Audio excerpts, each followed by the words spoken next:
السلام عليكم ورحمة الله وبركاته. أهلا وسهلا بكل متابعات قناة حراء التعليمية مع فيديو جديد من سلسلة فيديوهات الشرح.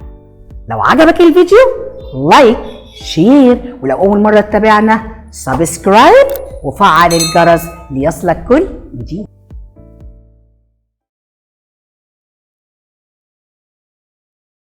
السلام عليكم يا أصدقائي. المستوى الثاني رياض الأطفال، لغة عربية، تواصل. القصة الموجهة: نسبح في البحر. شايفين الصورة اللي قدامنا دي يا أصدقائي؟ صورة إيه؟ صورة بحر، وصورة ولد جميل بيعوم في البحر، وصورة شمسية، وصورة عوامة. صورة جميلة جدا يا أصدقائي. أنا بحب البحر، وأكيد أنتوا كلكم بتحبوا البحر. أنا أحمد، أنا في البحر، أنا أسبح وأسبح.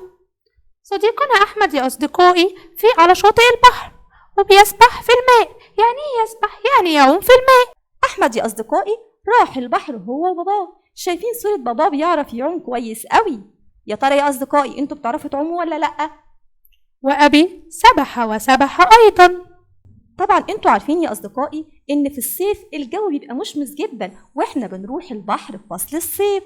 طيب انتوا شايفين الصورة الجميلة دي صورة ايه؟ صورة بحر وفيها الجو مشمس جدا والبحر جميل والجو حلو جدا يا أصدقائي. شط البحر مشمس. أنا وأبي نجلس في الشمس، أنا وأبي نحب البحر. أحمد يا أصدقائي راح مع بابا البحر، وهو بابا بيحبوا البحر جدا جدا، وقاعدين مستمتعين بالجو الجميل ده. وانا كمان، واكيد انتوا يا اصدقائي لما بتروحوا مع بابا وماما بتبقوا مستمتعين بالجو الجميل ده. بصوا الكلمات اللي قدامي بتقول ايه؟ انا وابي نجلس في الشمس، انا وابي نحب البحر.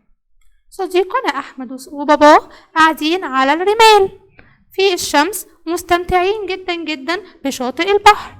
اتعلمنا يا أصدقائي في القصة الجميلة ديت إن أحمد وباباه راحوا قضوا يوم جميل في البحر. بس خلي بالكم إن أحمد وباباه حافظوا على النظافة، وزي ما اتعلمنا إن إحنا ما ينفعش نرمي أي قاذورات أو قمامة في البحر علشان نخلي الشكل جميل لينا واللي كمان هيجي بعدنا.